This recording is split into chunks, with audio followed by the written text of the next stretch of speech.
हरे कृष्णा। तो आप सभी भक्तों का हार्दिक स्वागत है आज के प्रातःकालीन श्रीमद् भागवतम के डिस्कशन में। तो आज हम लोग चर्चा कर रहे हैं Shrimad Bhagavatam first canto fifth chapter, Narad मुनि के द्वारा वेद व्यास जी को श्रीमद् भागवतम की ऊपर निर्देश देना।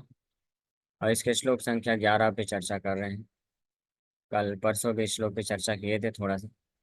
ये प्रसंग चल रहा है, नारद मुनि वेद व्यास जी को ऐसे ग्रंथ जो कि पूर्ण रूप से भगवान की शुद्ध महिमा का वर्णन करते हैं, उनका क्या महत्व है, क्या उनका परिणाम होता है, और वो हर परिस्थिति में दोष रहित होते हैं, इवन दो इरेगुलरली कंपोज्ड, अबधवती क्यों ना हो।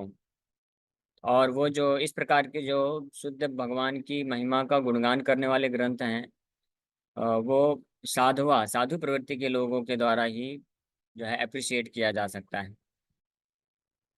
और वहीं पिछले श्लोक में 10 नंबर श्लोक में नारद मुनि ये भी वर्णन किए कि ऐसे ऐसे ग्रंथ, ऐसी रचनाएं जो चित्र पदम है।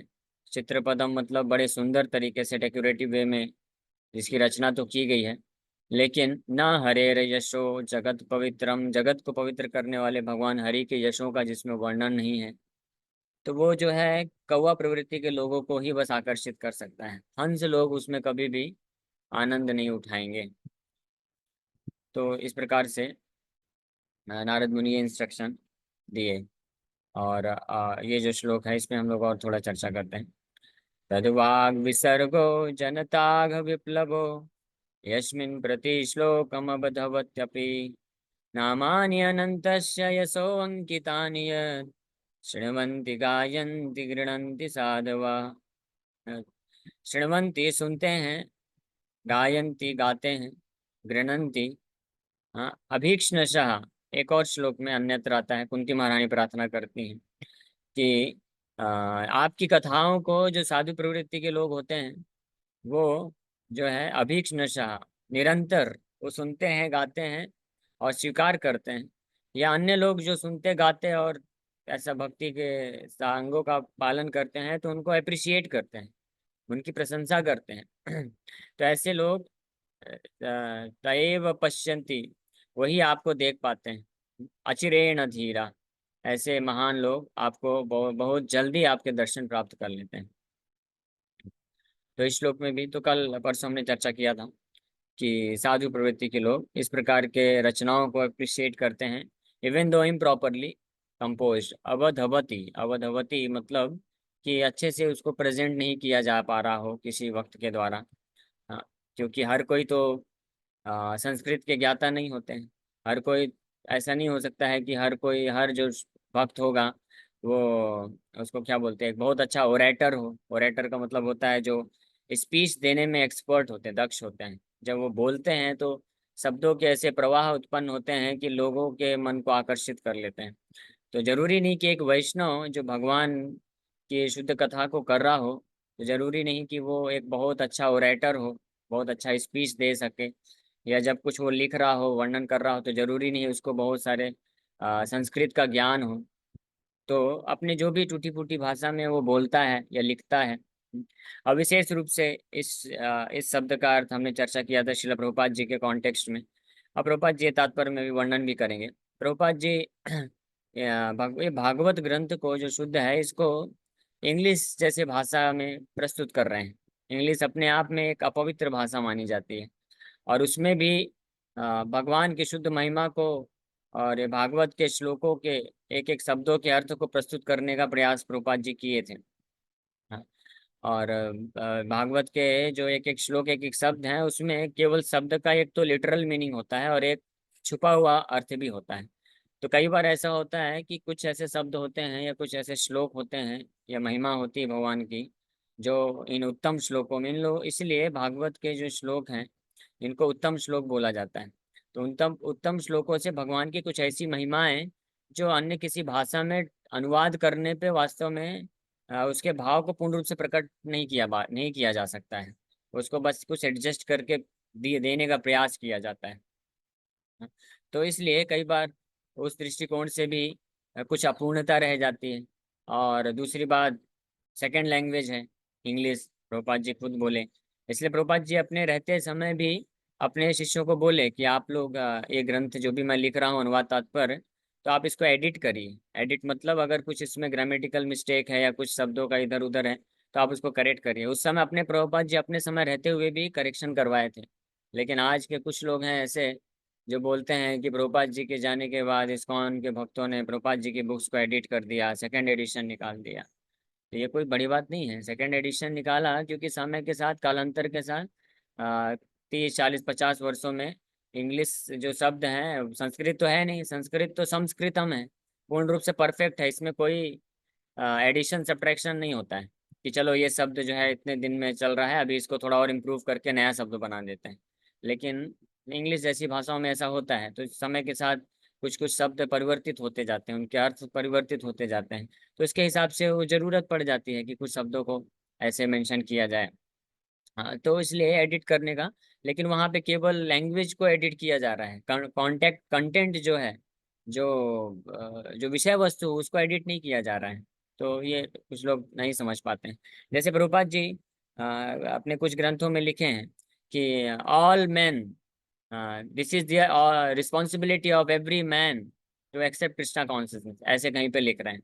तो प्रभुपाद जी का भाव क्या है कि हर मनुष्य को, है ना, लेकिन वहां पे मैन लिख रहे हैं। तो कुछ लोग ऑब्जेक्शन कर देते हैं, अरे ये क्या है पार्शियलिटी, केवल मैन के लिए, वुमेन नहीं क्या।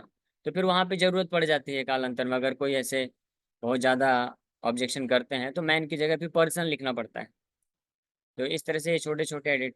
तो एनीवे, लेकिन इससे कोई फर्क नहीं पड़ता। अबधवती, अगर कुछ इस प्रकार के ऊपर नीचे लैंग्वेज के हिसाब से अगर कुछ होता भी है समस्या, तो उससे कोई फर्क नहीं पड़ता है। या दूसरा बोल सकते हैं अबधवती अपि इरेगुलरली कंपोज, कि कई बार कुछ लोग ऑब्जेक्शन करते हैं जो भक्त नहीं होते हैं, जो शुद्ध भक्त नहीं होते हैं। तो वो लोग ऑब्जेक्शन करते हैं कि आपके आचार्यों ने तो ये श्लोक पे केवल भगवान की भक्ति का ही व्याख्या किया है। भगवान ने भक्ति के बारे में कहाँ बोला है? भगवान तो ज्ञान के बारे में बोल रहे हैं, कर्म योग के बारे में बोल रहे हैं। कर्म कांड है। जैसे आप थर्ड चैप्टर लीजिए, थर्ड चैप्टर के शुरुआत में भगवान कृष्ण कर्म कांड भी मेंशन किए हैं। हाँ, कि आप देवताओं को परस्पर, देवता और मनुष्य समाज एक दूसरे से आदान प्रदान करके, मनुष्य लोग देवताओं के लिए यज्ञ करते हैं और देवता देवता जो है उनको जो है भौतिक सुख सुविधा देते हैं। इस प्रकार से आपस में व्यक्ति समृद्धि से रह सकता है। भगवान श्लोक में तो ये लिखते हैं, ये बोलते हैं। लेकिन प्रभुपाद जी वहाँ पे जो है अल्टीमेटली अल्टीमेट यज्ञ को वर्णन कर देते हैं कि संकीर्तन यज्ञ करने से सारे देवी देवता संतुष्ट हो जाएंगे, क्योंकि भगवान कृष्ण संतुष्ट हो जा रहे हैं। तो इसलिए अलग से देवी देवताओं को यज्ञ करने की आवश्यकता नहीं है। तो कुछ लोग बोलते हैं ये तो इरेगुलर हो गया, ये जो पैटर्न जो भगवान बोल रहे हैं उसके अलावा कुछ अपना ही अलग से दे दिए भक्ति का। तो भी ये जो है उससे कोई फर्क नहीं पड़ता है, बल्कि वो जो है अबधवती अपि, ये जो इरेगुलरी कंपोजिशन है कभी कभी आता है भगवान के शुद्ध भक्तों के द्वारा, जब बोला जाता है या उनके द्वारा कुछ भागवत या किसी ग्रंथ में टीका दिया जाता है, तो इस प्रकार के जब इरेगुलरिटी आती है, प्रस्तुत होती है अबधवती अपि, हाँ, तो वो वास्तव में वो दोष नहीं है, बल्कि वो एक महान महिमा है। लेकिन केवल जो भक्त हैं, शुद्ध भक्त हैं, वो इस बात को समझ सकते हैं। तो नारद मुनि यहाँ पे बोल रहे हैं, ये स्पष्ट बोल रहे हैं कि अगर कोई भी भक्त है, हाँ, वेद व्यास जी को बोल रहे हैं कि अगर आप प्रयास करते हैं भगवान कृष्ण के शुद्ध महिमा का ही वर्णन करना, उसमें अगर किसी को कुछ ऑब्जेक्शन भी होता है, अवधवती अपी, हाँ, कि कोई ये जो ऑब्जेक्शन कर देता है कि अरे आपने अच्छे से, ये पैटर्न अच्छा नहीं है, या क्रोनोलॉजिकल ऑर्डर में नहीं है, या आपने इन श्लोकों में भी केवल भगवान की भक्ति का वर्णन किया है, या आपने धर्म अर्थ काम मोक्ष को पूरी तरह से प्रोज्जिता कही तो तरह धर्म अर्थ, हाँ, धर्म अर्थ काम मोक्ष जो चार पुरुषार्थ हैं, उसको तो भागवत में कई तो धर्म बोल दिया गया है। कई तो मतलब छलावा है, धोखा देने वाला धर्म है। कुछ लोग कई बार ये ऑब्जेक्शन करते भी हैं। बाहर के भक्त लोग नहीं करते, बाहर के लोग आते हैं बोलते हैं कि ठीक है प्रभु जी, ये भौतिक प्रलोभन के लिए भगवान का सेवा नहीं करना चाहिए, ये अच्छी बात नहीं है, सर्वश्रेष्ठ तो है, शुद्ध भाव से करना चाहिए। लेकिन आप ये सब भौतिक प्रलोभन के लिए जो अन्य देवी देवताओं का या यज्ञ तपस्या वगैरह करते हैं, ये सबको आप ऐसे इतना निंदा कैसे कर सकते हैं? ये तो उचित नहीं है ना, ये भी तो शास्त्र में वर्णन है। हाँ, तो हम लोग निंदा नहीं कर रहे हैं। नारद मुनि के आदेश पे वेद व्यास जी बोल रहे हैं, ये सब कई तो धर्म है। भागवत में, है ना, शुद्ध भक्ति मार्ग का जब वर्णन किया जा रहा है तो कई तो धर्म बताया जा रहा है। इसलिए भागवत केवल अमल पुराण है, केवल शुद्ध भक्तों के लिए है। तो उनके लिए जब वो इस मार्ग में चलना चाहता है तो उनको ये सबको कई तो धर्म स्वीकार करना पड़ेगा। हाँ, नहीं तो वो इस मार्ग में आगे नहीं बढ़ सकते हैं। हाँ, लेकिन यही चीज जो है धर्म अर्थ काम मोक्ष जब अन्य शास्त्रों में वर्णन किए हैं तो वहां पे कहीं तो नहीं है, वहां पे जो है दिया है, वेद व्यास जी ने ही प्रस्तुत किया है, क्योंकि वहां पे जरूरी है। क्योंकि उन लोगों को जो कि भगवान की शुद्ध भक्ति को स्वीकार नहीं कर सकते हैं तो उनको तो रिजेक्ट नहीं किया जा सकता है। भगवान के शुद्ध भक्ति मार्ग में तो कुछ एक लोग ही रहते हैं ना, 1% से भी कम लोग हैं। तो बाकी मोर देन 99% लोगों का क्या होगा? उनको भी तो धीरे धीरे शुद्ध भक्ति के मार्ग में लेके आना है। तो इसलिए अन्य शास्त्रों में वेद व्यास जी कर्मकांडी शास्त्रों की रचना की, ये बहुत दया है और वो उचित शास्त्र हैं उन लोगों के लिए। हाँ, लेकिन जो भगवान के प्रति एक शुद्ध भक्ति को स्वीकार करना चाहते हैं, इसलिए नारद मुनि चाहते थे कि आप एक ऐसा स्पष्ट ग्रंथ रचना करिए कि जो भगवान को शुद्ध रूप में भक्ति को प्राप्त करना चाहते हैं वो लोग भ्रमित ना हो जाएं, विचलित ना हो जाएं, कंफ्यूज ना हो जाएं आपके अन्य अन्य ग्रंथों को पढ़ करके वो ये ना समझ बैठे कि हाँ कर्मकांड करना भी धर्म है। उनके लिए केवल एकमात्र एक ही धर्म है, सवै पुंसा परो धर्म यतो भक्ति रधोक्षजे यही तुकी अप्रतिहता ययात्मा सुप्रसिद्धति। उनके लिए एकमात्र यही धर्म होना चाहिए, और बाकी सब जो है कई तो धर्म है, ये आप स्पष्ट बता दो। ठीक है, तो इसलिए आप टेंशन मत लो। ऐसे जो शुद्ध विचारधारा के होंगे, जिनका शुद्ध भाव होगा, शुद्ध रूप में शुद्ध भक्ति करना चाहते हैं, तो वैसे लोग श्रीमंती गायंती गृणंती साधुआ, ऐसे साधु लोग आपके इस भागवत ग्रंथ को स्वीकार करेंगे। और जिनको नहीं इंटरेस्ट है तो उनके लिए तो ऑलरेडी आपने दे रखा है, तो वो अपना करते रहेंगे धीरे धीरे। हाँ, ऐसे सैकड़ों सैकड़ों जन्मों तक धीरे धीरे कर्म योग से फिर ज्ञान, और फिर उपासना कांड, फिर ध्यान, फिर ऐसे बढ़ेंगे वो लोग। फिर वो भी जब पहुंचेंगे उस स्तर पे कि शुद्ध भक्ति उनके हृदय में आएगी कि हम चलो कृष्ण को, भगवान को ही प्राप्त करने का इच्छा रखते हैं, और ढूंढते ढूंढते अथाह तो ब्रह्म जिज्ञासा के स्तर पे आएंगे, तब आपके भागवत ग्रंथ को पढ़ के वो भी लाभ उठा पाएंगे। हाँ, तो इसलिए ये बहुत जरूरी है। अथाह तो ब्रह्म जिज्ञासा का एक अर्थ ये भी है, एक महानाचार्य इसके बारे में विश्वनाथ चक्रवर्ती ठाकुर शायद इसमें वर्णन करते हैं। एक तो अर्थ है कि अभी आपको मनुष्य जीवन मिल गया है तो अब आप ब्रह्म जिज्ञासा करिए। लेकिन एक और अर्थ है अथातो ब्रह्म जिज्ञासा, मतलब कई हजारों हजारों जन्मों से आपने खूब कर्म कांड किया, खूब ज्ञान कांड किया, उपासना कांड भी कर दिया, ध्यान योग वगैरह सब कर लिया है। अब इसमें मत फंसे रहो। अतः now you should inquire about the absolute truth, परम सत्य के बारे में ही केवल डिस्कस करो, और वो है श्रीमद् भागवत, वही है अथातो ब्रह्म जिज्ञासा। ये श्रीमद् भागवत ग्रंथ में पूरा वर्णन है। तो इसलिए ये इस प्रकार के दिव्य ग्रंथ की एक जो है अत्यंत आवश्यकता है। इसलिए नारद मुनि यहाँ पे बोल रहे हैं अवधवती अपि, लेकिन फिर भी आप करिए। क्यों ऐसा? ये ऑलरेडी वर्णन किए, यस्मिन प्रति श्लोकम नामानि अनंतस्य, कि जिसके हर श्लोक में, अगर आप इस प्रकार के ग्रंथ की रचना करते हैं, हाँ, जिसके हर श्लोक में नामानि अनंतस्य, भगवान अनंत के नाम, नामानि ट्रांसेंडेंटल नेम्स, नाम में तो सब चीज आ गई, नाम के अंदर ही नाम रूप गुण लीला है। तो ये भगवान के दिव्य, अनंत भगवान के दिव्य नाम रूप गुण लीलाओं के यशों का अंकितानी, यशों को अंकित किया गया है, डिपिक्ट किया गया है। अंकितानी शब्द भी बहुत महत्वपूर्ण है यहाँ पे। अंकितानी यत, जिसमें यानी जिन श्लोकों में, जिस भागवत ग्रंथ की आप, मैं उस भागवत ग्रंथ की रचना के लिए आपको बोल रहा हूँ, जिनके हर श्लोक में भगवान कृष्ण के नाम रूप गुण लीलाओं के यशों का जो है वो प्रस्तुत किया जा रहा है। हाँ, प्रस्तुत किया जा रहा है, मतलब कि उद्देश्य जो है एकमात्र क्या है? भगवान कृष्ण के प्रति शुद्ध भक्ति को प्रदान करना है।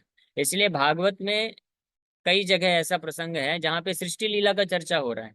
तो वो आप पढ़ेंगे तो आपको लगेगा अरे कृष्ण के शुद्ध प्रेम से क्या अर्थ है इसका, कृष्ण प्रेम से तो कुछ लेना देना नहीं लग रहा है। इसलिए जो कई बार सहजिया प्रवृत्ति के लोग होते हैं, तो वो लोग भागवत के इस प्रकार के जो प्रसंग होते हैं उसको प्राय अवॉइड कर देते हैं। वो सोचते हैं कि ये जो है ये ज्ञान कांड है, भागवत में भी ये जो है हमारे लिए ये शुद्ध भक्ति नहीं है। तो वो लोग डायरेक्ट जो है केवल जो 10वां स्कंद है उसमें जाते हैं, भगवान की केवल बाल लीलाओं का चर्चा करना, या स्पेसी जो कुछ होते हैं रास लीला का ही केवल चर्चा करते हैं।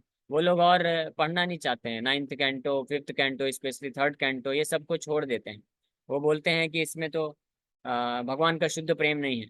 लेकिन सनातन गोस्वामी प्रूफ करते हैं, प्रमाणित करते हैं प्रति अक्षरे प्रति शब्दे नानार्थकाय कृष्ण तुल्य भगवता विभूषर्वाश्रया प्रति अक्षरे प्रति श्लोके नानार्थकाय।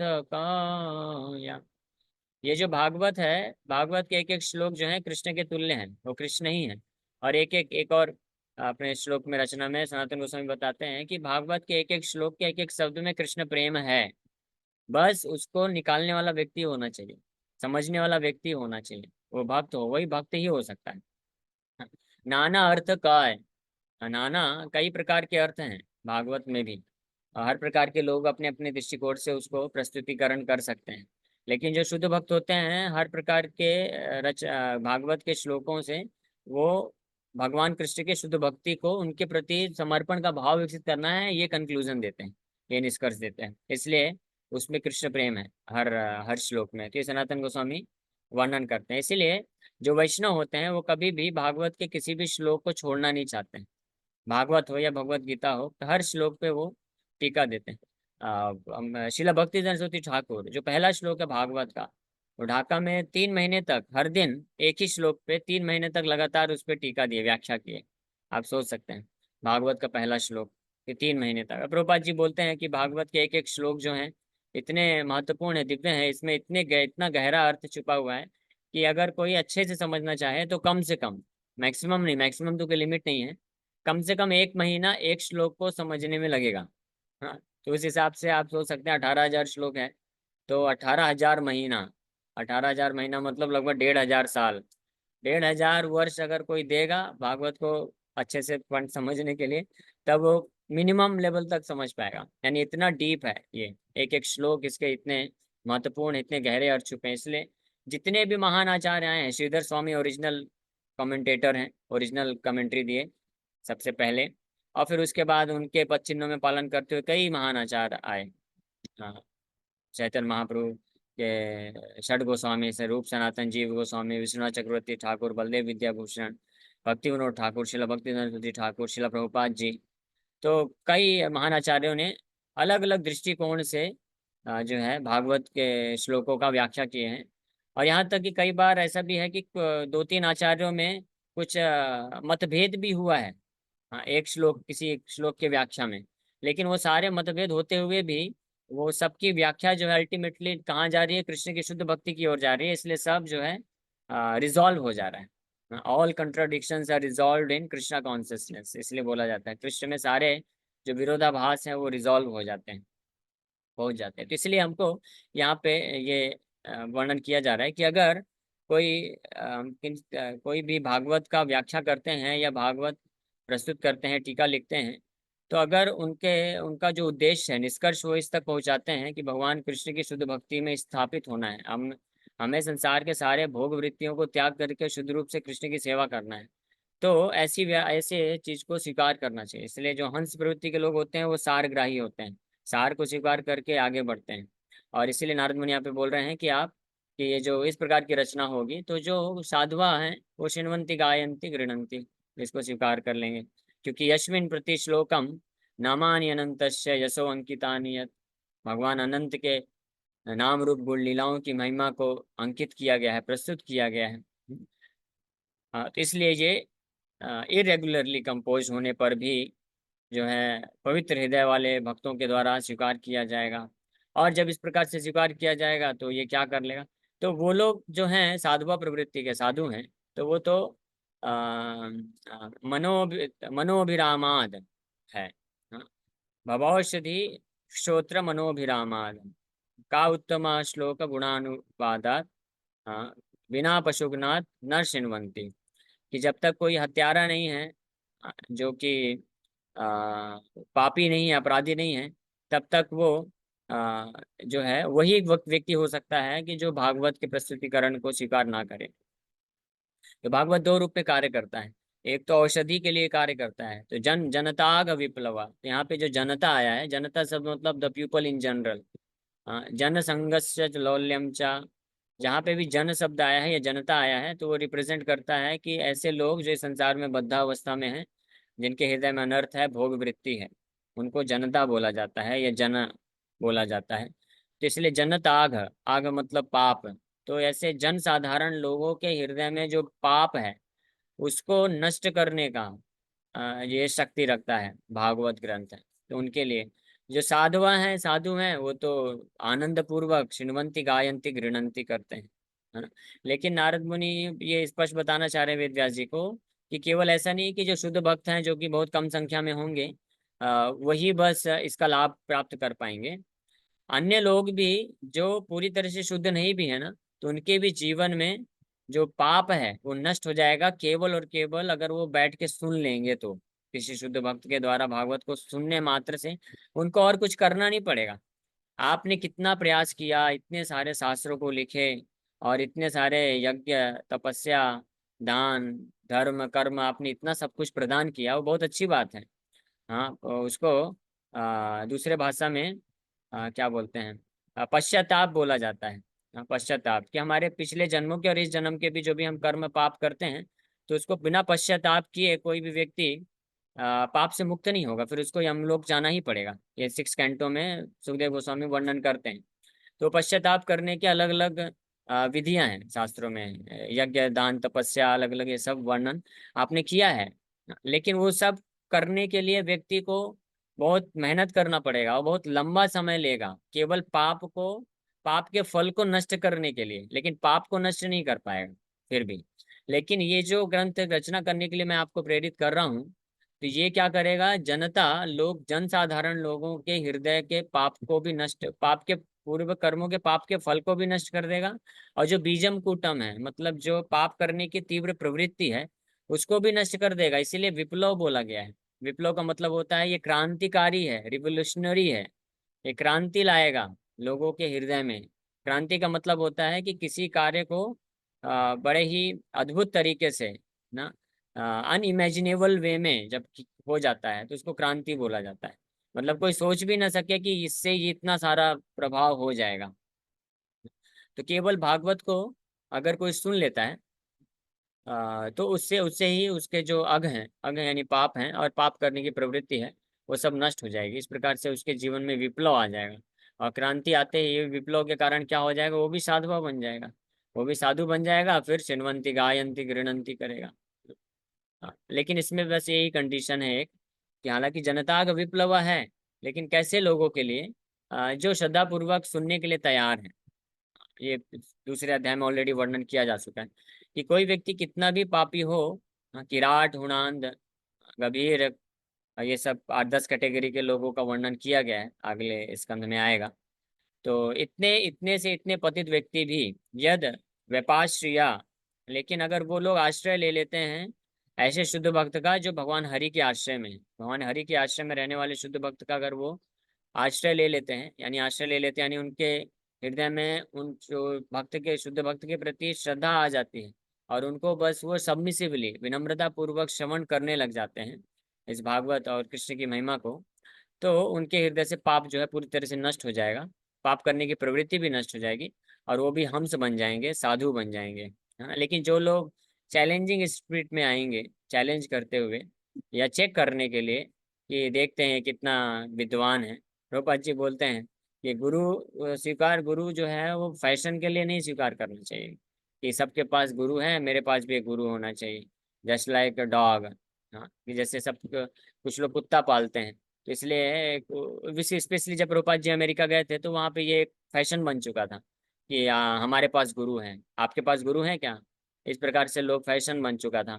जैसे कुत्ता पालते हैं ना कि हमारे पास ये कुत्ता है, ये कुत्ता है। तो इस तरह से गुरु को मत स्वीकार करो, प्रभुपाद जी बोलते थे। गुरु को स्वीकार करना है तो समर्पण के भाव से स्वीकार करना चाहिए। यानी जब अगर जो गुरु बोले उसको स्वीकार करिए, समझिए और सार को ग्रहण करिए।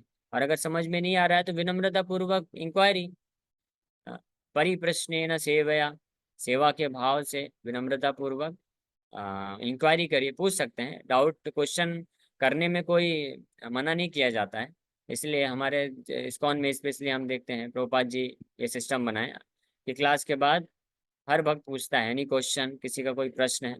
तो अंधविश्वास करने के लिए नहीं बोला जा रहा है, लेकिन उद्देश्य, भाव जो है सबमिसिव वो सेवा का रहेगा। और फिर हम सब्जेक्ट मैटर को, कंटेंट को समझने के लिए पूछ सकते हैं, तो उसमें कोई दिक्कत नहीं उससे, बल्कि वो तो करना ही चाहिए। और उससे हम और जो है सब्जेक्ट मैटर को, भगवान की कथा को अच्छे से समझ के आगे बढ़ सकते हैं। इस प्रकार से ये तद यानी दैट वर्ड तद वाग विसर्गो जनताग विप्लव यस्मिन् प्रति श्लोकम अवधवत्यपि नामानि अनंत शेषो अंकितानि यत् शृण्वन्ति गायन्ति गृह्णन्ति साधवा। इसका तात्पर्य है, कल हम लोग पढ़ेंगे और उसके बाद चर्चा करेंगे और इसमें। ठीक है, थैंक यू वेरी मच।